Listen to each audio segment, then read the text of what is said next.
24 hours ago, we were talking about the likelihood of Russian airstrikes in Syria. Vladimir Putin wasted no time in making this prediction come true.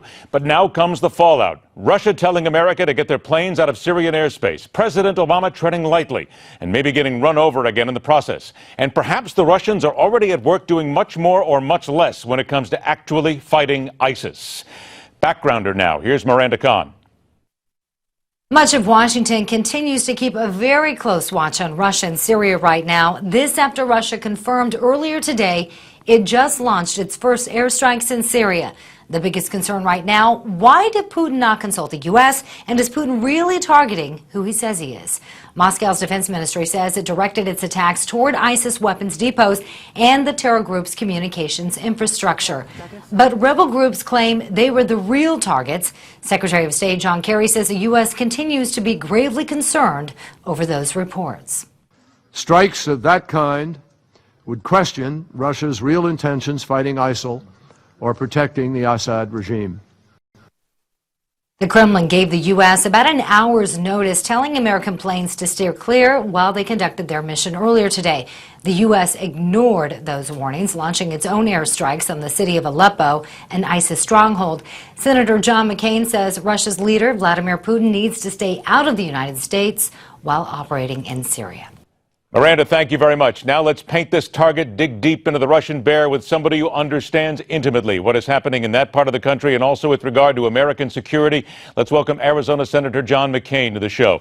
Senator McCain, thank you so much for joining us. And I guess what we have to ask right up front, how incredibly fragile and dangerous is this situation right now in Syria?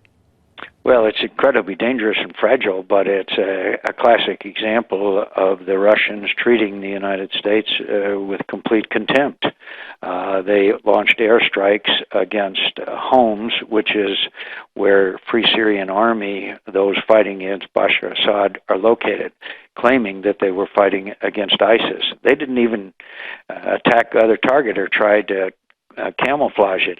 After all the rhetoric the United States and John Kerry and phone calls to Lavrov, the Russian attaché in Baghdad informed the United States an hour before the strikes began. This is an incredible display of American weakness and obviously will ratchet up the conflict in Syria rather than have it in any way diminished.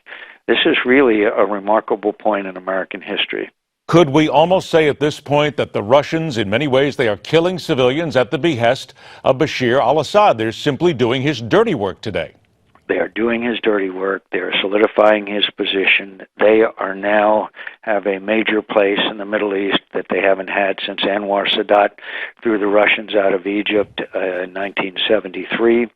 And they are protecting their base on the Mediterranean and obviously have the United States reacting rather than acting. It is a series of actions by the Russians, which again show that they hold the United States of America in utter contempt because they believe we aren't going to do anything and that we're weak. If we're going to look at this for what it is, what we're seeing on the ground right now, should we just say then that the Obama administration, through lack of effort, lack of will, they have put us in a situation right now where we are closer to war in the Middle East than we ever have before? They're putting us nose to nose with the Russians, and they're also putting us in a situation where we may not be able to ratchet this back. This will get out of hand very quickly. I think it's very possible that it gets out of hand. I also think, given this administration's behavior, that Russia continues to help Bashar Assad. They kill off the Free Syrian Army. They spread, ISIS spreads more and more throughout the region because we have no strategy against ISIS, and Russia assumes a major role in the Middle East, which is an aspiration that that Vladimir Putin has had for a long period of time. What should the United States be doing? First thing we should be doing, we should be launching our aircraft and saying, we're going to fly any place, anytime, and anyhow we want to, and don't get in the way. Then why are we not doing that, Senator? That's a great point. Why are we not doing that? Because that would seem to be the logical thing to do at this time, because the Russians are telling us, you got to keep your planes on the ground. Nobody tells us that. It's because of the weakness and feckless foreign policy of the President of the United States. This didn't happen by accident nor immediately. It's a result of a feckless foreign policy. You can go back to his failure to accept the advice of his national security advisors to arm the Free Syrian Army. You can go back to the red line in Syria where he said that he was going to act and didn't.